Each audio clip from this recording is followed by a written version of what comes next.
Los Angeles AP Clayton Kershaw was laboring in pursuit of his 3,000th strikeout, his pitch count soaring. He was down to the last batter he would face, needing one more swing and miss to become the 20th pitcher to reach the milestone. It's a little bit harder when you're actually trying to strike people out, he said, smiling. I never really had to do that before. Kershaw accomplished the feat when Vinny Capra of the Chicago White Sox took a slider for a called third strike for the final out of the 6th inning on Wednesday night. I made it interesting. Made it take too long, Kershaw said. Honestly, I didn't pitch that great tonight. The slider was so bad.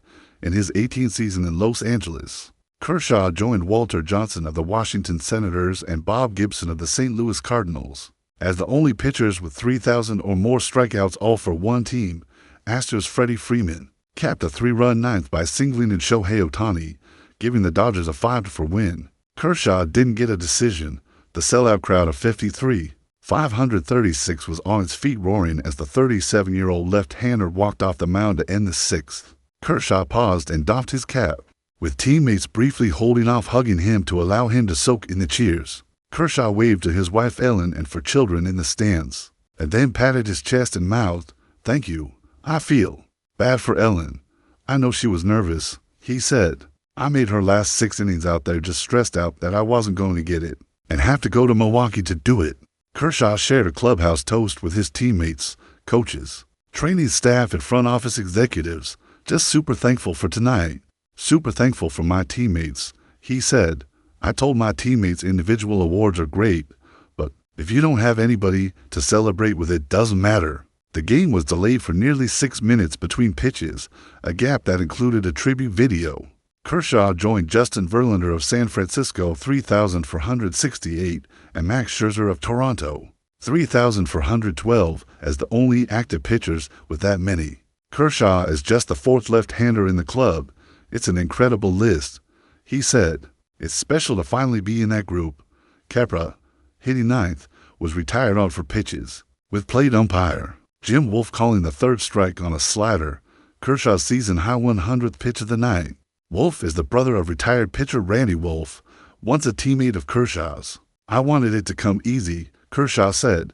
"I would much rather have got it done in the first." Manager Dave Roberts had said before the game that he would manage the 3-time Cy Young Award winner differently with the milestone within reach. That was apparent when Kershaw jogged out for the 6th to an ovation, having already tossed a season-high 90 pitches with just 2 strikeouts. He came into the game needing 3 to make history. "I was going to give him every opportunity to do it at home," Roberts said.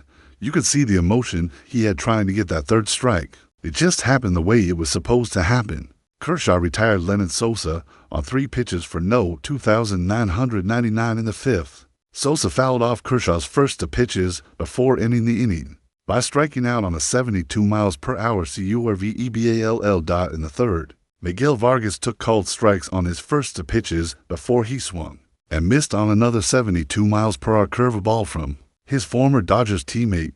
Chicago swung aggressively against Kershaw, who gave up a 2-run homer to Austin Slater and 2 more runs as the White Sox led 4-2. After 6 innings, "You could just feel it.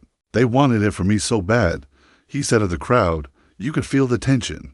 They were trying to will me to do it."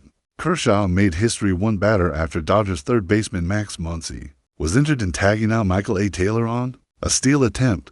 Muncy had to be helped off the field, barely able to put any weight on his left leg. Kershaw has provided much-needed stability for the Dodgers pitching staff, which has been decimated by injuries. "It's just again a reminder, for me, for anyone, to never bet against that guy," Roberts said before the game. "It doesn't matter. Health, stuff. He's going to will himself to doing whatever the team needs." Kershaw allowed 5 runs over 4 innings in his first start after returning from knee and foot surgeries last offseason. Since then, he has held opposing batters to a .222 average the first 3 months of the season. "We've needed some length from the starter," Roberts said. "Once he kind of got his footing after the first few, he's done everything and more that we've needed. That doesn't go unnoticed." In his prime from 2010 to 15, Kershaw led the National League in ERA 5 times, in strikeouts 3 times, and wins twice. Kershaw had one of the best seasons ever in 2014, when he finished with a 21-3 record. 1.77 ERA, and 233 strikeouts to win both the Cy Young and Most Valuable Player. In a National League age, and less dominant stuff has changed. The way Kershaw does his job. He knows his consistency isn't the same, but with the depth of the team's staff, he doesn't need to be perfect every outing. Kershaw no longer overpowers hitters the way he did during the height of his career, but he remains stubbornly determined and possesses a craftiness honed over to decades, as well as a slider that still can fool.